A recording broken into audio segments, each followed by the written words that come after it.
I think we have to start with what's going on with the Perth Wildcats because they're starting to click right now. They're playing good basketball, coming off the game on New Year's Eve where both Bryce Cotton and Corey Webster played well, and then also Tayshaun Thomas and Brady Manick played very well also. It wasn't a team, as I was watching, that I felt like they needed to add a pretty dominant sort of a piece of talent, but it's now confirmed they've signed Tai Webster. Yeah.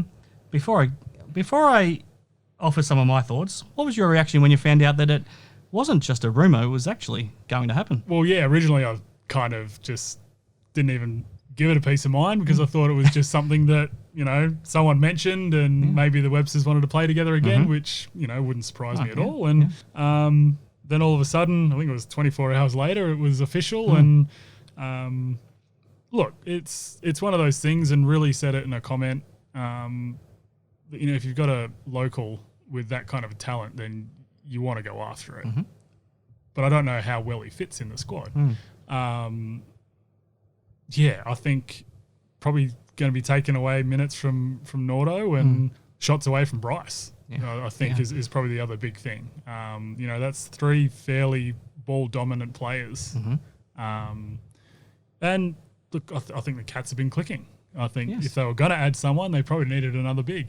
But look, I mean, if you can take someone like Tai Webster and the talent that he has and make it work, then I think it's going to be a force. But be interesting to see how it works for them. It sure will be. If I had to sum Tai Webster up, I would describe him as someone that's supremely talented. He can put points on the board quickly. He can be a good point guard for your team. But he's also someone that probably needs to take a lot of shots to have an impact on the game. He loves to have the ball in his hands a lot. He's probably a little bit foul prone and turnover prone, based on what we saw from the last season he played at the New Zealand Breakers. When you've already got a stacked backcourt with his brother, with Bryce, with Mitch Norton, and even Todd Blanchfield and Luke Travis, who spent time in the backcourt.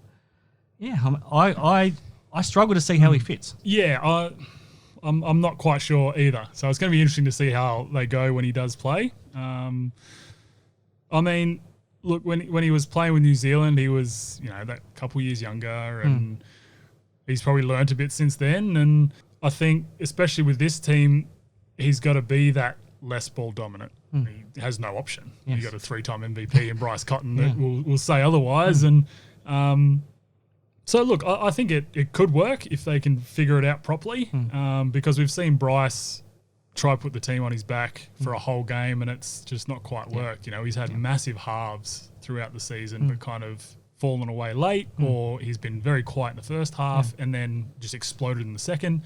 I think Tai could certainly fill some of that void, but I think Corey's stepped up big time since all that shit talk in New Zealand. and since he's been starting, he's been a totally different player. Oh, absolutely. And I mean, we've spoken about that. And someone who started his whole life, it's tough to come off the bench. So you slot him back into the starting lineup.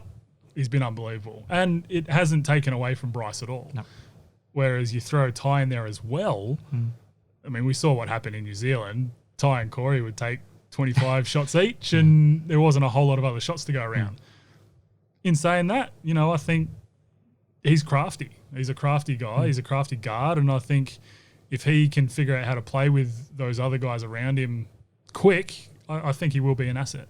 Yeah, I mean, the two biggest concerns I have is that all three, both Websters and Bryce, are better the more they have the ball in their hands. Secondly, if all three of them are on the court together, I have concerns over them defensively. How can they stop teams scoring up the other end? Yeah, well, they're certainly smaller and less defensive driven with those three on the floor. So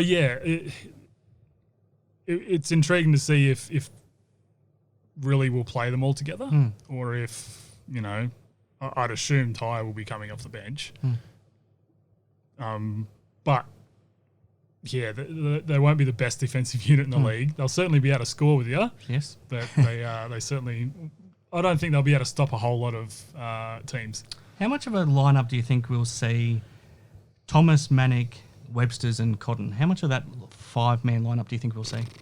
Well, you've got Thomas, about the only one in there that could defend anyone. So, I'm not sure how often we'll see that one. I think that's a fairly stacked lineup. Yeah. If you look at it on paper, that's a really good lineup. Again, that will score with any team in the league. But in terms of stopping teams, I don't think that is a great lineup to have. In saying that, look, I think Manick's done a better job. He seems more intent on that end of the floor. Yep. Now that his shot's starting to fall, it seems everything else is starting to click, and he's getting a bit more confident with all that. But yeah, it's there is only one ball out there. Last one on this. Difficult question for you to answer probably because these two are both former teammates of yours, but do you think the Wildcats make this move if both Mitch Norton and Todd Blanchfield were having better seasons? I don't think so. I think both those guys are certainly having down years. Todd can't seem to find his shot properly, which sucks. And for a guy like Todd, it's the same as Steindl in Tassie. If your shot's not falling, you got to figure out other ways. And especially with a coach that was a straight-out shooter and scorer like John really was, it's one of those things that, if the shot's not falling, then you kind of get pushed to the wayside a little bit. Nordo seems to be just not right. I don't know if he's hurt or what's going on, but his minutes seem to be dropping more and more each week that I see, and I'm sure that's frustrating for him as well. So, yeah, look, if those two guys are having years that, even a couple seasons ago that they had, then I don't think this is even a thought. I think Tai Webster's possibly going to Illawarra rather than going to the Cats. But look, it's a frustrating thing, but that's professional sports. It is a business at the end of the day, and you got to get wins, and that's the be all and end all. Corey Shervill is the one that you have to feel for in this situation because he's now been cut by the Perth Wildcats. At the same time, he wasn't playing anyway. So, he loses a contract, but he doesn't lose court time. With the Hawks now losing Peyton Siebert for the season, is there a chance he lobs up somewhere else like the Hawks for the rest of the season, or does he just have to wait and hope that he finds another chance somewhere down the line? Well, I hope someone does pick him up. I think there's a couple teams around the league that could probably use his services. I think Hawks being one. I think the Phoenix with their troubles on the injury front would be another one. He's a big body. He can score. He can play defense. Like he's a really good young player. Really good athlete. A better athlete than I remember before he went to college to when he came back. He was a really impressive athlete at NBL 1 level. And look, he struggled for the past 2 years with a foot injury. Was on his way back and then redid it, kind of like Corbin Rowe did on my squad with the Senators. It's not a fun injury to deal with. Having been in and around Corbs the whole time he'd was dealing with that, and he's had to retire because of it. Exactly. So it's not a fun injury, but he seems like he's on the other end of it now, which is good. He's on. But I mean, a few years ago under Gleeson, he was starting in a grand final game, and playing well, and was a big part of that rotation that they had. I don't see why he couldn't be part of another team's rotation right now.